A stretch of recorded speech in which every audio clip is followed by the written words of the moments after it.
pessoal, tudo bem? Bem-vindo, bem-vinda a mais Tudo Bíblico. Nós estamos no 30º vídeo, graças a Deus, e no 6º livro da Bíblia. Vamos começar a falar sobre Josué, o servo de Moisés. Eu agradeço quem está desde o começo do estudo. Peço que fique até o final, por favor. Existe toda uma sequência lógica do estudo, do primeiro vídeo até agora e do começo ao fim no próprio vídeo, né, do estudo. Então fique comigo. Gostaria também de saber quem está comigo desde o início. Habilitei os comentários, fala eu estou, para eu saber quem está aí comigo nessa jornada, né, histórica. Bom, falando um pouquinho então sobre Josué. Josué, ele foi servo de Moisés por 40 anos. Inclusive, ele estava presente quando Moisés recebeu as tábuas dos 10 mandamentos lá no Monte Sinai. Ficou lá no jejum também, junto com Moisés. Então, ele era um servo fiel. Ele começou a liderar o povo aos 85 anos de idade. Ficou aí 25 anos liderando o povo, gente. Então, imagina só, nessa idade avançada, Deus era com ele foi muito próspero nas conquistas. Nós vamos ler isso ao longo do vídeo. E que período que aconteceu isso? Mais ou menos, há cerca de 1200 anos antes de Cristo, foi justamente a época de transição do período de bronze para o período de ferro, ok? Bom, continuando aqui, capítulo 1, não tem como deixar de ler uns trechos, né, que é a passagem linda em que Deus vai estimular Josué. Afinal de contas, Moisés, o grande líder, havia morrido, então ele tinha que dar um apoio para Josué. Diz assim, capítulo 1, versículo 1 e 2. Depois da morte de Moisés, servo do Senhor, disse o Senhor a Josué, filho de Num, auxiliar de Moisés, meu servo Moisés está morto. Agora, pois, você e todo este povo preparem-se para atravessar o rio Jordão e a entrar na terra que eu estou para dar aos israelitas. Mais à frente ele fala assim do 5 ao 7. Ninguém conseguirá resistir a você todos os dias da sua vida. Assim como estive com Moisés, estarei com você. Nunca o deixarei, nunca o abandonarei. Seja forte e corajoso, porque você conduzirá esse povo para herdar a terra que prometi sob juramento aos seus antepassados. Somente seja forte e muito corajoso. Tenha cuidado de obedecer toda a lei que o meu servo Moisés ordenou a você. Não se desvie dela nem para a direita nem para a esquerda, para que você fizer seja bem sucedido, né? Por onde andar você seja bem sucedido. E aí, finalizando aqui no 9, ele fala o seguinte: não fui eu que te ordenei a você? Seja forte e corajoso, não se apavore, nem desanime, pois o Senhor, o seu Deus, estará com você por onde você andar. Então, Moisés já tinha dado essa palavra de encorajamento para Moisés lá atrás. Deus foi lá e relembrou que estava com ele, que era com ele, coisa linda, né? No capítulo 2, fala então que Josué, diante dessa palavra de encorajamento, ele decidiu então enviar 2 espias para poder espiar a terra gente, a terra lá de Jericó, né, que era a próxima terra que ele iria fazer a conquista. Então ele mandou 2 espias, eles foram até a casa de uma prostituta chamada Raabe. A casa dela ficava muito próxima ali à muralha, era fácil acesso para entrar na cidade. E como era uma casa de uma prostituta, então eles poderiam entrar, seria um tipo de desconfiança, até porque poderia entrar mais de 2 homens, né, de uma vez nesse tipo de recinto. Chegando lá, eles se apresentaram para ela entendeu, sabia que eram israelitas, né, inclusive ela fala com eles sobre isso, que ela reconhece com forte lição. E aí o rei lá gente, de Jericó, ele ficou sabendo que tinha israelitas e mandou ir atrás deles, mas aí a Raabe acabou protegendo esses 2. E ela fala assim, 2, do 8 a 10, fala assim: antes de os espiões se deitarem, Raabe subiu ao terraço e lhes disse: sei que o Senhor deu a vocês essa terra. Vocês nos causaram muito medo terrível, e todos os habitantes dessa terra estão apavorados por causa de vocês. Pois temos ouvido como o Senhor secou as águas do Mar Vermelho perante vocês quando saíram do Egito, e o que vocês fizeram a leste do Jordão com Seom e Og, os 2 reis amorreus que vocês aniquilaram. Então, assim, a fama de Israel, dos israelitas, né, era demais naquela região. Todo mundo sabia o que tinha acontecido, né, com o livramento que Deus tinha dado, e ela temia a Deus. E aí fala assim no 12 e 14. Jurem pelo Senhor que assim como eu fui bondosa com vocês, vocês também serão bondosos com a minha família. Deem um sinal seguro de que pouparão a vida de meu pai, de minha mãe, e os meus irmãos e de minhas irmãs, e de tudo que lhes pertence. Livra-nos da morte.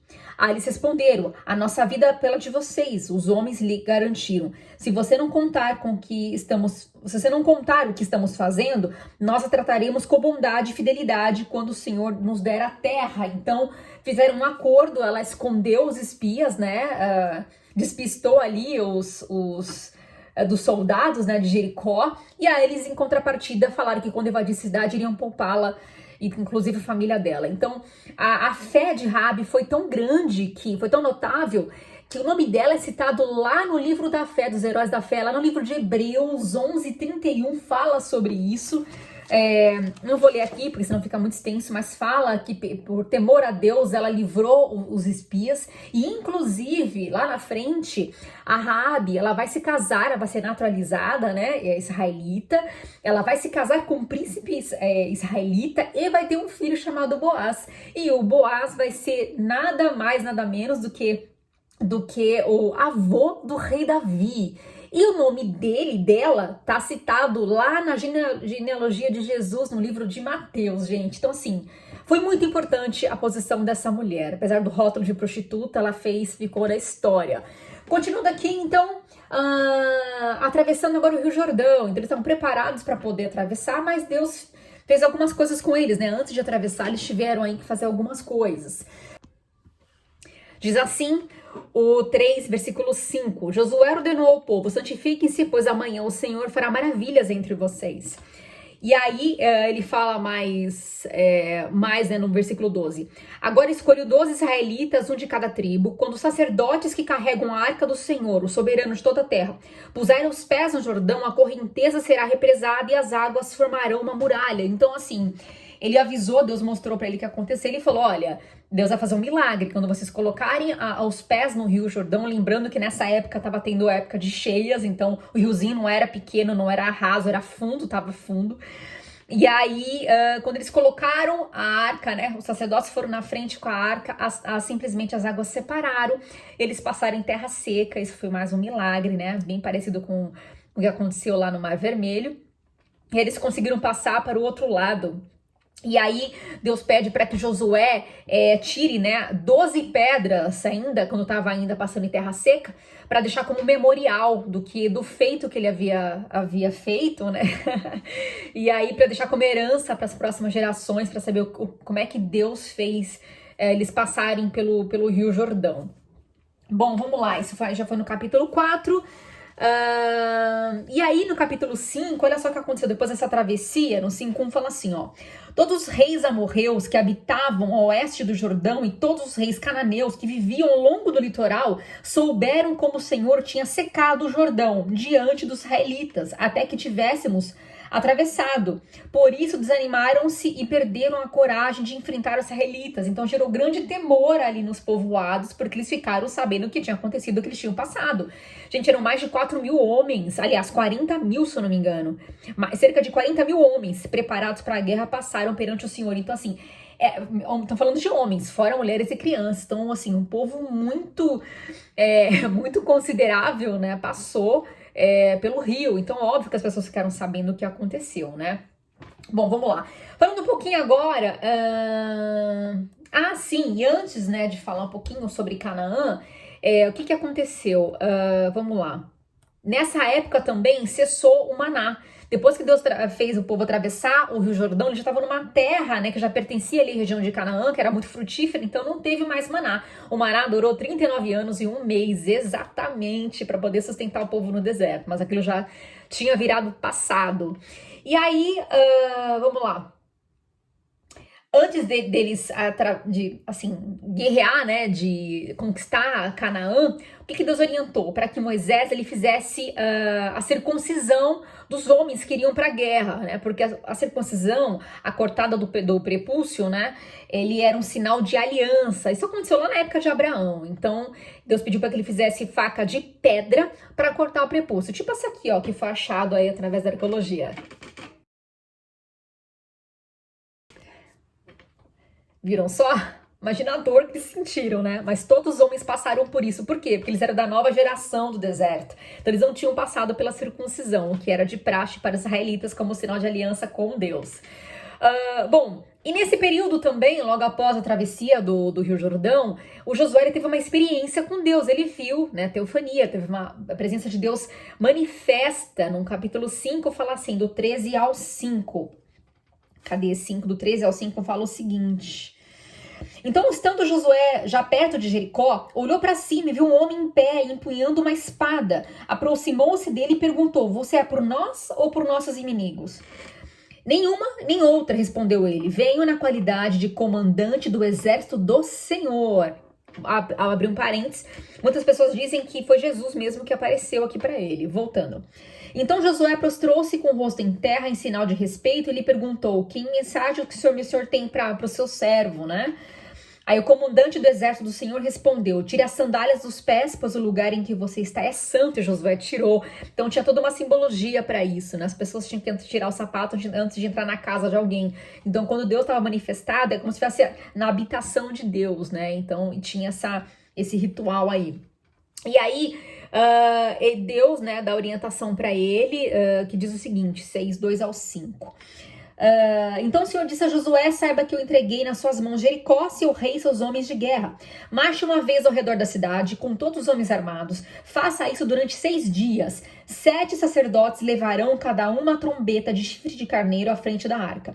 No 7º dia, marchem todos 7 vezes ao redor da cidade e os sacerdotes toquem as trombetas. Quando as trombetas soarem ao longo toque, todo o povo dará um forte grito, o muro da cidade cairá e o povo atacará cada um no lugar onde estiver. Então Deus deu uma estratégia, né? Falando: vocês não vão entrar com armas. A muralha vai cair assim que vocês gritarem, mas no 7º dia. Então tiveram que fazer ali a marcha ao longo da cidade, que era bem longa.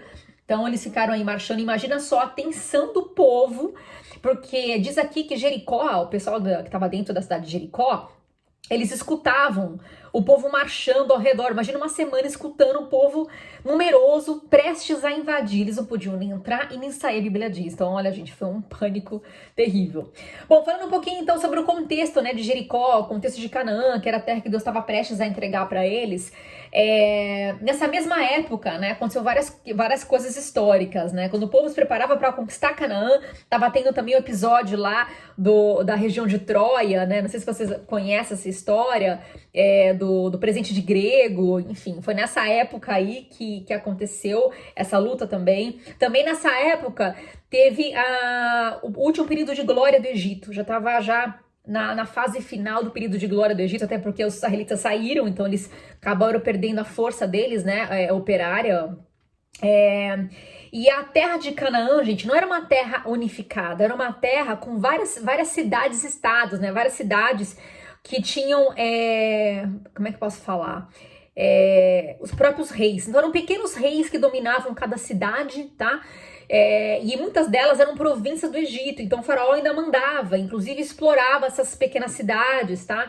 Eles tinham imposto muito pesado, havia muita corrupção, o dinheiro que era para mandado, né, para poder suprir a tropa era desviada, então os próprios soldados egípcios acabavam saqueando as cidades. Então o povo de cananeus, povos cananeus, eles estavam já desgastados por conta de roubo, por conta da corrupção, por conta das guerras entre si. Tinha muita guerra entre si, o Egito não influenciava porque ele queria só o imposto dele pago mesmo, né? Então estava já meio em ruína, então querendo ou não, já estava já desgastado.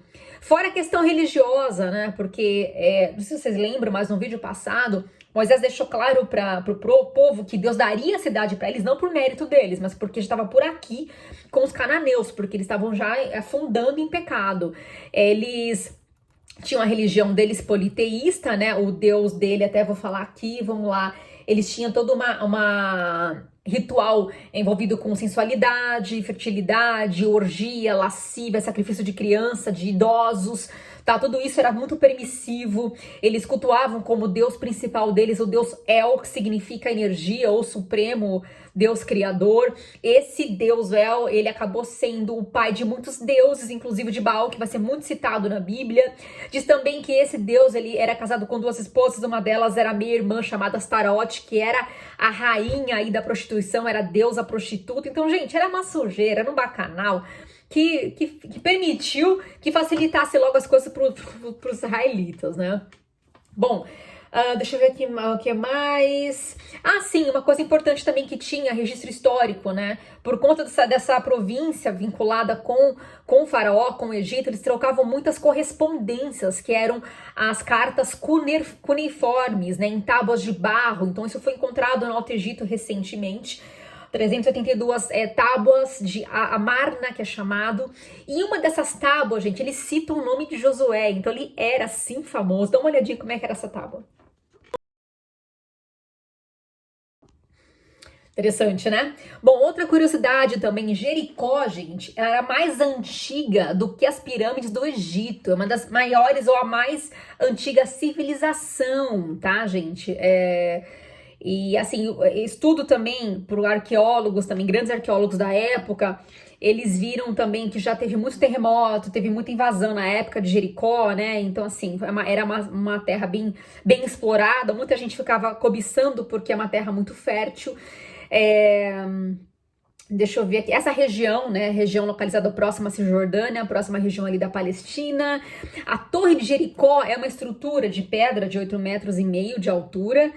Os pesquisadores, eles sugerem que a torre, essa que eu vou mostrar agora, é um dos primeiros arranha-céus da humanidade e também o primeiro prédio público do mundo. Dá uma olhadinha nas fotos.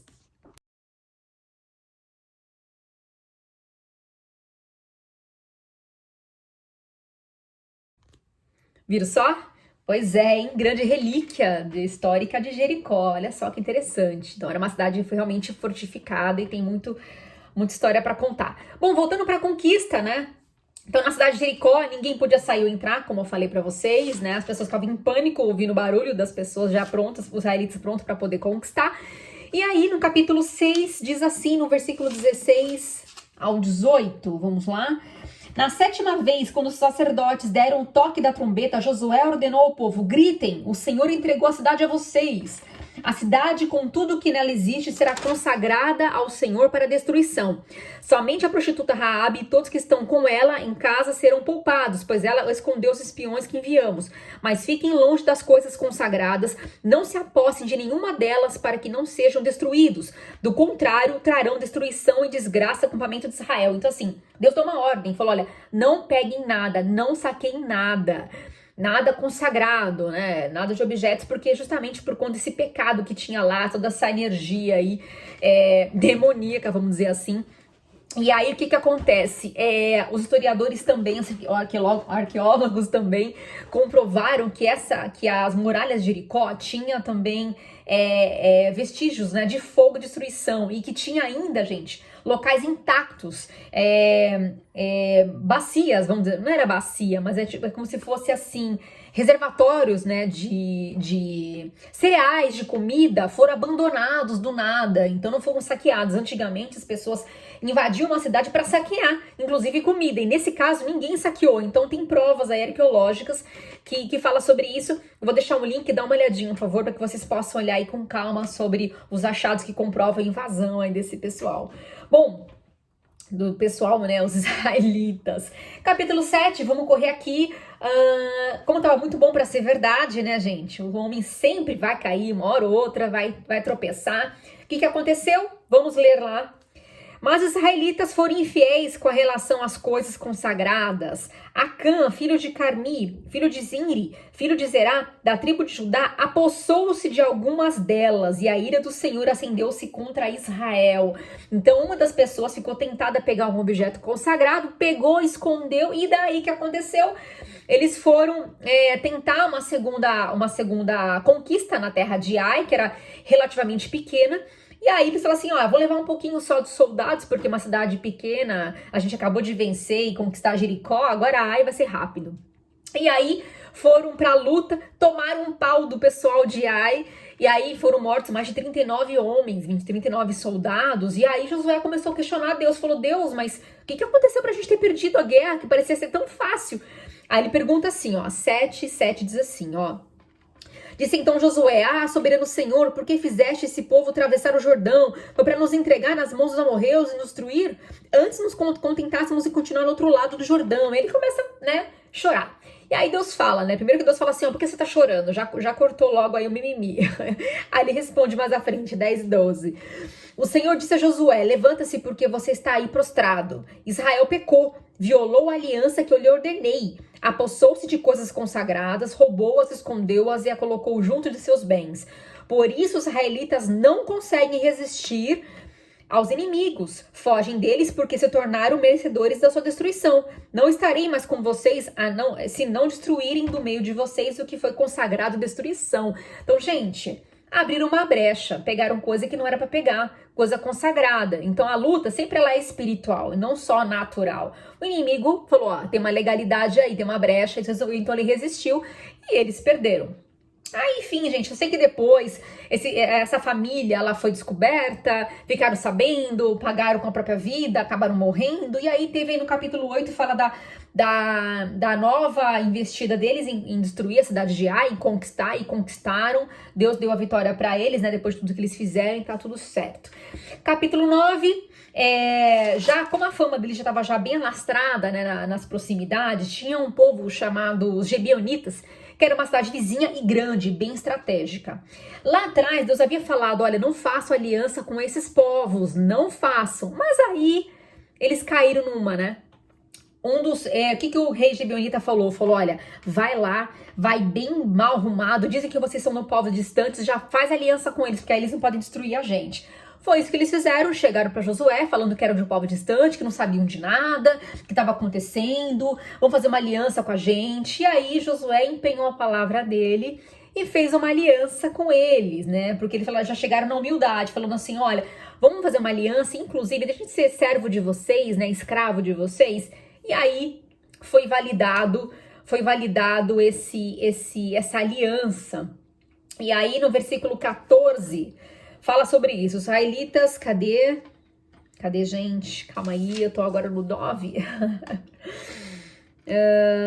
Vamos lá, já passei dessa parte. Versículo 14. Vamos lá, já li. Bom, e aí, ok, aí eles ficaram escravos de Josué. Aí, como tinha uma aliança com esse povo, tiveram que se envolver em guerras para protegê-los. Então, vamos lá. 10:6 fala o seguinte... Os gibeonitas enviaram essa mensagem a Josué no acampamento de Gilgal. Não abandone seus servos, venha depressa, salve-nos, ajude-nos, pois todos os reis amorreus que vieram nas montanhas se uniram contra nós. Então, como eles tinham feito uma aliança e não podiam voltar atrás, eles tiveram que se envolver nessa guerra para defender os gibeonitas, gente. E aí, o que aconteceu? A grande e famosa batalha de Gibeon, tá? No capítulo 10, tá? No versículo 12 e 14. Olha só que interessante, fala assim, ó. No dia em que o Senhor entregou os amorreus aos israelitas, Josué exclamou ao Senhor na presença de Israel: Sol, pare sobre Gibeon, e você, ó lua, sobre o vale de Aijalon. O sol parou e a lua se deteve até a nação vingar-se dos seus inimigos, como está escrito no livro de Jazar. O sol parou no meio do céu e por quase um dia inteiro não se pôs. Nunca antes nem depois houve um dia como aquele, quando o sol atendeu a um homem. Sem dúvida, o Senhor lutava por Israel, gente. Parece loucura, mas imagina 24 horas de dia, né? O sol. Isso a ciência comprova. Vocês podem dar uma lidinha aí num link, tá? Que fala numa matéria que a ciência comprova que teve um atraso no sol, ele ficou aí muito tempo, né? Muito tempo no ar, vamos dizer assim, né? Ele não se pôs, então tem o link, tem outros links que falam sobre isso, pesquisa pra ver que isso foi algo sobrenatural e a ciência comprova que aconteceu. Gente, desculpa a demora, vocês viram que eu nem respirei pra poder entregar o mais rápido possível e a gente continua no próximo vídeo pra finalizar o livro de Josué. Até lá!